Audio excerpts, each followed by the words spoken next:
I'm a 34 male married to a 34 female, and we have a newborn boy, 3 weeks. We've been married for a year and a half. I understand she's healing from labor, but I feel like she is deeply underappreciating and potentially gaslighting me. As noted in the title, we are both 34 years and just had our first child together after being married for a year and a half, and we were dating for 4 years before that.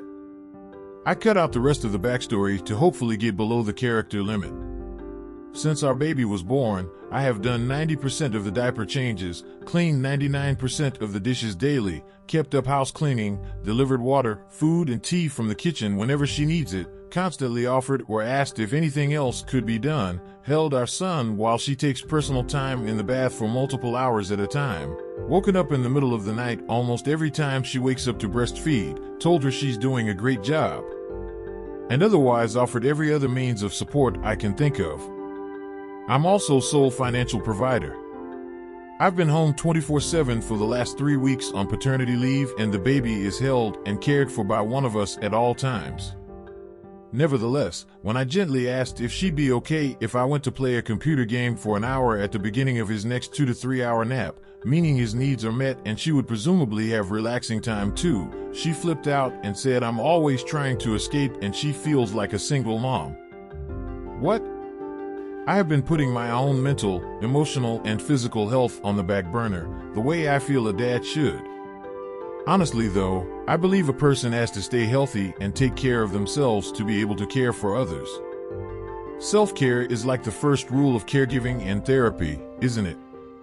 I bring this up respectfully, and suddenly I'm not contributing anything? I still feel my sore legs from bouncing him for 3 hours because he was overtired. Don't tell me I've done nothing. Now, when she said this thing about feeling like a single mom, I admit, I reacted and got defensive and tried to remind her of everything I'd been doing for the family, but that just triggered her to tell me I wasn't listening, etc. We got louder. She told me I was a terrible person and to be quiet and not yell, and I retorted that she was terrible too if she's going to attack my character. In the same breath, I said, I don't really mean that, but I'm saying it so you know how it feels, and I logically explained that she was calling me a terrible human when I was just trying to calmly make her aware of the need I had for a mental break. By that time, I think we had crossed the point of no return. And each time I said I was sorry for saying she was terrible, she never apologizes to me, by the way. Or that I had raised my voice, she threw out a new insult to exacerbate the argument. So I said, I'm sorry, and she said, you're so disgusting and despicable. Very confusing.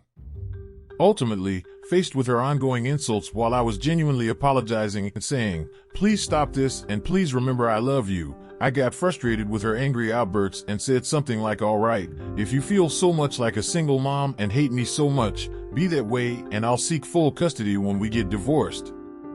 I have videos of you being physically violent with me. Okay. Not my best look, and yes, I felt bad and apologized for saying that, and yes, it was an emotional outburst, and yeah, it made things worse than they had to be, and it's not justified despite her attacks, but it's all totally true. We've got underlying issues that she hates talking about. At that point, she shut herself in the bedroom, and I went to shower and to cool down emotionally. I felt like I had just needed to beg to take a 30 to 60 minute piece of quiet time, now no longer happening due to our emotional turmoil, and was more exhausted than before. After showering, while our son was still asleep, I went in to see her and said, can we please reconnect? I'm sorry for the things I said.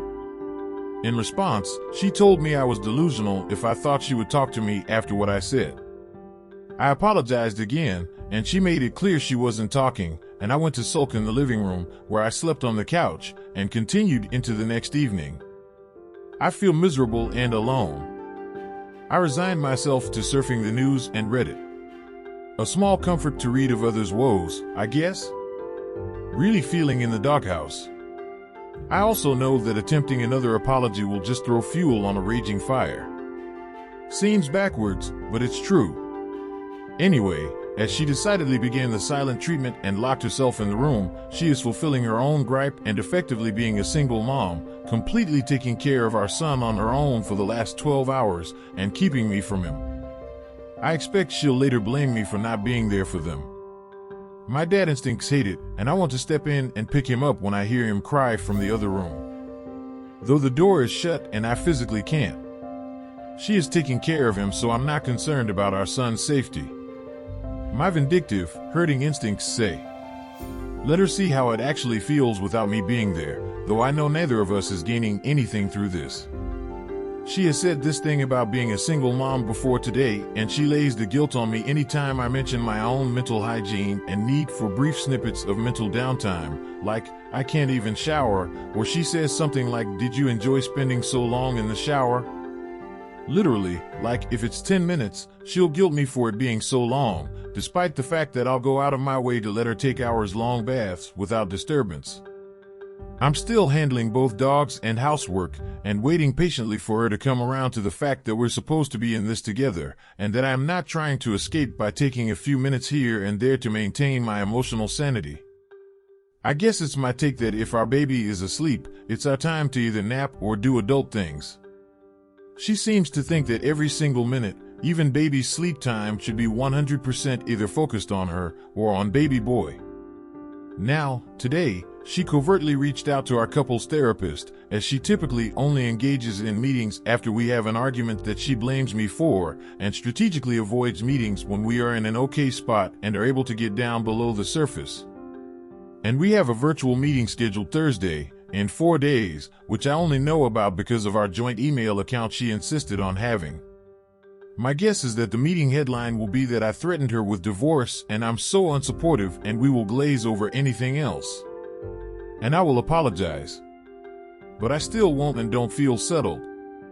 Please advise what you think I should do now and long term. And how would you make the best of this marriage? Or how would you get out? And how I can help my kid have his best life.